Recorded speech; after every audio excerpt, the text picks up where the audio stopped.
Hi అండి, welcome back to our channel విందామా తిందామా. ఈరోజు నేను అల్లం చట్నీ పచ్చిమిర్చితో ఎలా చేసుకుంటారో చూపిస్తున్నాను. నాకు ఇదైతే చాలా ఇష్టం, చాలా టేస్టీగా ఉంటుంది. తప్పకుండా ఒకసారి ట్రై చేసి చూడండి. ఫస్ట్ పచ్చిమిరపకాయలు చూసారు కదా, క్వాంటిటీ ఇవి కారం తక్కువ ఉంటాయి. కొంచెం లావుగా ఇలా తెల్లగా ఉండేవి తీసుకోండి. కారం తక్కువ ఉంటాయి కాబట్టి పచ్చిమిర్చి ఎక్కువ పడతాయి, క్వాంటిటీ చట్నీ ఎక్కువ వస్తుంది. చిన్న ముక్క అల్లము, 4 మీడియం సైజ్ టమాటాలు, ఒక నిమ్మకాయ సైజ్ అంతా చింతపండు బాగా వాష్ చేసి నానబెట్టుకోవాలి.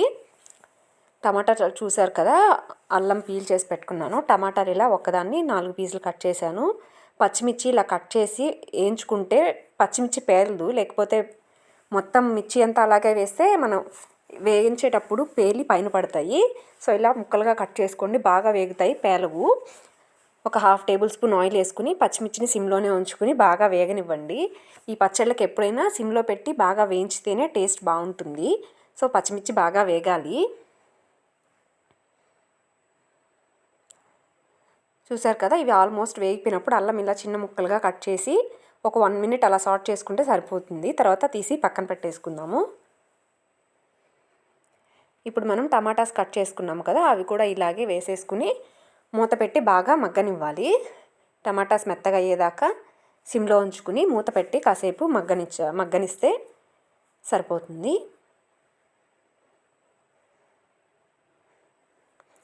అల్లం పచ్చడి చాలా వరకు మనం నిల్వ పచ్చడి ఎండుమిరపకాయలు వేసి చేసుకుంటాము. హోటల్లో ఇలా పచ్చిమిర్చి వేసి చేస్తారు కదా, టేస్ట్ అయితే చాలా బాగుంటుంది.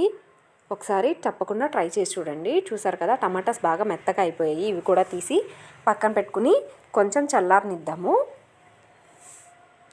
ఇప్పుడు ఇదంతా మిక్సీ పట్టేద్దాము. ఫస్ట్ మనం పచ్చిమిర్చి అల్లం 2 కొంచెం ఉప్పు వేసుకుని కోర్స్గా గ్రైండ్ చేసుకుందాము. మెత్తగా వద్దు, కొంచెం కోర్స్గా చేసుకుంటే రోటి పచ్చడిలాగా అనిపిస్తుంది టేస్ట్.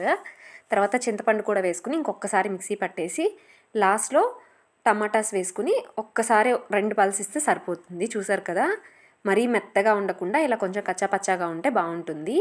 ఆనియన్స్ ఇలా కొంచెం పెద్ద పెద్ద పీసులుగా కట్ చేసుకుని టమాటాస్ ఫ్రై చేసుకున్నాం కదా, అదే పాన్లో ఈ చట్నీ అంతా వేసి కలిపి తీసి పక్కన పెట్టుకోవడమే. వేడి వేడి అన్నంలో కాస్తంత నెయ్యి వేసుకుని పచ్చడి కలుపుకొని తింటే ఉంటుందండి. మీరు ఒక్కసారి తప్పకుండా ట్రై చేయండి. టేస్ట్ నచ్చితే లైక్ చేయండి, షేర్ చేయండి, సబ్స్క్రైబ్ చేయండి.